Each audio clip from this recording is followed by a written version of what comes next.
Hi, I'm responding to a video by someone who goes by the name of KingHeathen, and it's Does God Speak to You?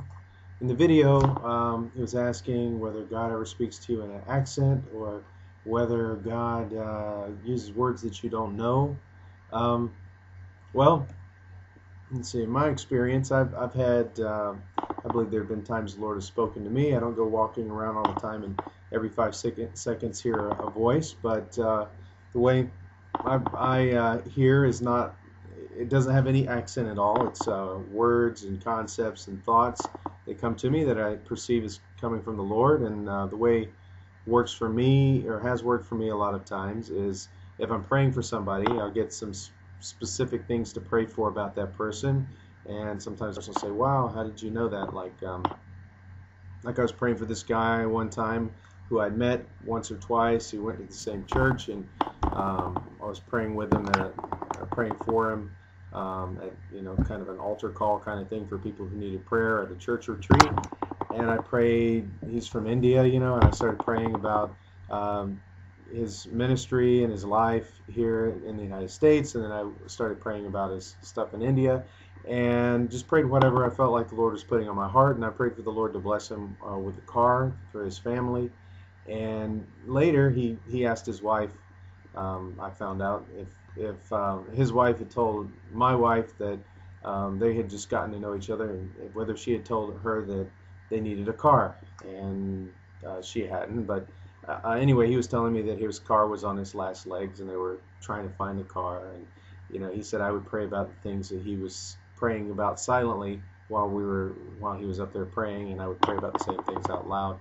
And anyway, that was really interesting to him, and a lot of little things like that have happened. I could tell a couple other stories, but anyway, that's kind of the way that happens with me. I usually get sometimes I'll get something to pray about that I perceive as being from the Lord, and I'll pray about it. And sometimes people give me feedback, sometimes they don't, whatever. So another thing is, yeah. So I can't say that I've heard an audible voice that would have any kind of accent, whether my own or someone else's. That's a lot of times when Christians talk about God speaking, they use the term speak in a more general sense to mean communicate. God can also speak through dreams and visions. And if you look at the book of Daniel, yeah, God sometimes communicates in ways that we don't completely understand. Like if you look in the book of Daniel, Daniel had to struggle to understand what all these visions of animals and things are about.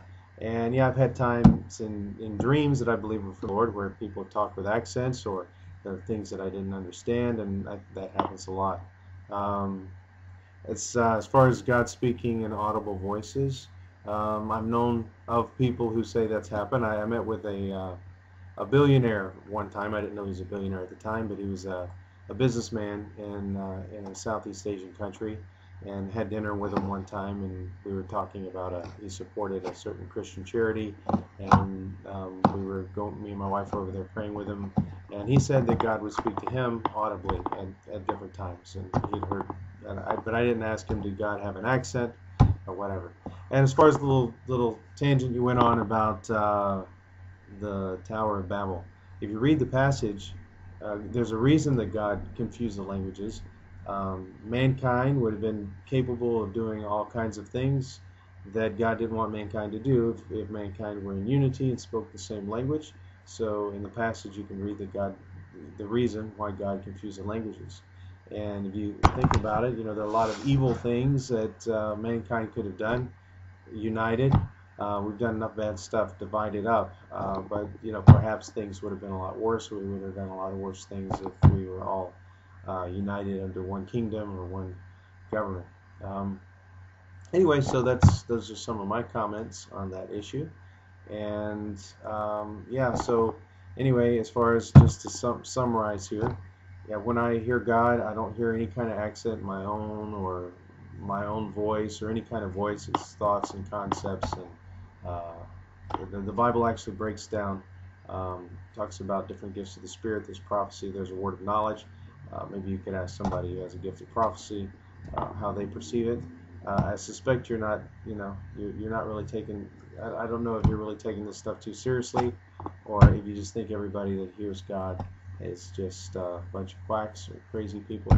But anyway. anyway, that's my response for what you asked. You know, my wife, she'll tell me things that God has showed her, and she's not a native speaker of English. And a few times I remember she'll come up to me and say, well, what is this word? Or she'll say, hey, what does this word mean? Or what is this?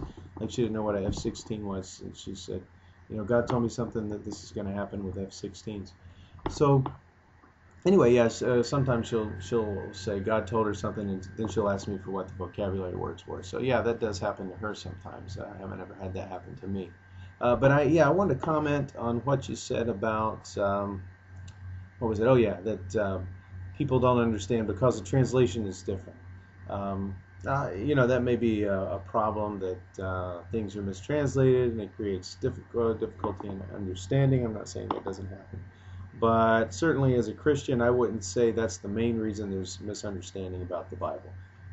The main reason there's misunderstanding about the Bible is that people have incomplete understanding, and it takes a bit of revelation and understanding to understand the things of God.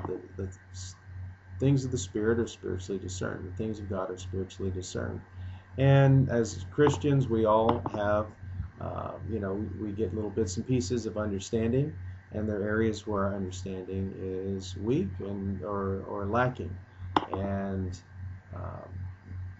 you know, so we need the spirit of revelation, as Ephesians puts it, in order to understand the things of God. So that rather than the translation is what I would say is the main reason, is because we've been given a, you know, maybe because each individual's been given a little piece or little pieces of the puzzle, or that we need to pray and seek the Lord for more understanding. Yeah.